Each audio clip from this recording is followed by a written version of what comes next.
I'm Joe Duffy, and on behalf of SportsBookReview.com, we are going to take a look at the OffshoreInsiders.com news and notes on the Friday night game between Nebraska and Illinois. And at Joe Duffy's Picks at OffshoreInsiders.com, biggest weekend of the season so far in college football. 4 Wise Guy plays, by far a season high, including 2 conference/divisional game of the year plays, 2 Wise Guy totals. NFL is already up, including a Wise Guy play. On fire in the NFL, college football, OffshoreInsiders.com. Nebraska and Illinois. It's quite interesting, this game, as I look at the widely available lines at SBRodds.com. Nebraska's 5.5 with a total of 46. And as you can see at SBRodds.com, it opened up Nebraska minus 9.5 and 51. So, suffice to say, people are betting on the home underdog and on the under here. Look, Nebraska quarterback Tanner Lee, he's a Tulane transfer. A lot of high hopes for him this year. He's been a cataclysmic bust, to be quite frankly about it, with 9 interceptions. Now, here is a perfect statistic. An interesting situation is applying here. Road teams with less than a full week rest, playing a team that's off of a bye, are 0-8 all time if laying 3 points or more. And again, on the road, so a very unique situation. Okay, the grammarians say you can't say very unique. A unique situation in which it is a short week for Nebraska. It is not a short week for Illinois, the home team. And that is definitely a major reason why the Sharps are betting on Illinois. Nebraska coach Mike Riley very clearly on the hot seat. Haven't even really checked the odds of the different sportsbooks. So go to SportsBookReview.com. Check out all the top-rated sportsbooks. I know that a lot of those sportsbooks like to have props on who is the first coach to be fired. More popular in the NFL, but I think a few of them have it in college football. I know Mike Riley, very high, would be very high on those list of favorites. His AD was fired, but we really find out more times than more the teams rally around adversity. All the local newspapers that I've been reading there, the online newspapers, doesn't seem to indicate there's any type of player rebellion. So I do think that the players will be more likely to rally around Mike Riley. But again, sometimes I like the I'll report, you decide approach.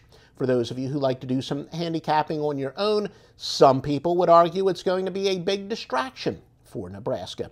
The Illinois defense is very young, but look, with 5 freshmen and sophomores, a couple things that teams like that, they're generally, of course, going to get better as the year goes on, a little bit of baptism by fire, so to speak. We also find that freshman-heavy teams play a little bit better at home than they do on the road. There's more of a home-road split, home-road dichotomy there.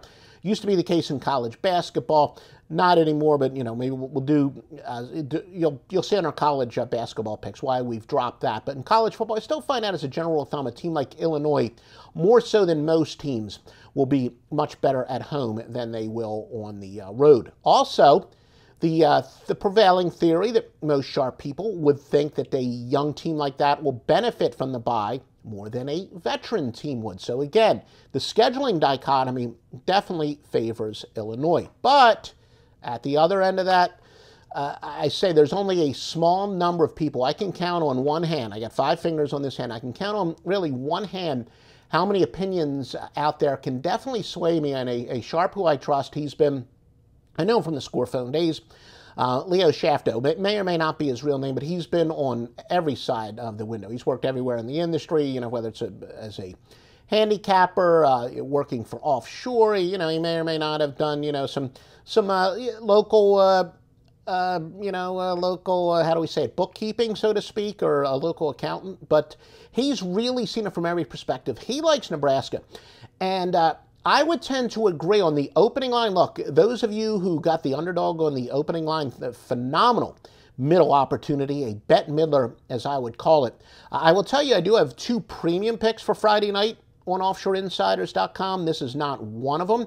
If the line continues to drop, it will be a premium pick, but my free pick right here on Sportsbook Review is to go with Nebraska minus the 5.5, and if this line continues to drop, pretty good chance I will go with the road favorite as a premium pick. Please join me, by the way, this weekend on SportsBook Review's Facebook page, and I'm a little excited. Got a tip that there's some good software out there. You know that I like to not only give you high-quality information, but high-quality videos, and I think it's going to be, you know, a better recording, you know, microphone, some software out there that's going to make things even more fun, but still the same great information. Subscribe to SportsBook Review's Facebook page, and we will do a Facebook Live every Saturday and Sunday, 10 a.m. Eastern Time, where we'll give you late-breaking critical information like this, but also some consensus/contrarian information and a whole lot more. And again, if you're, you know, it's Sunday, you're in church, or you're on the West Coast and you're still sleeping, or you're like me and you have a bunch of kids stuff, you can't be by your computer at 10 a.m., you don't want to watch it on your iPhone or whatever, remember, you can get it on demand at the SportsBookReview.com's Facebook page, Saturdays and Sundays, 10 a.m. Eastern, Facebook Live.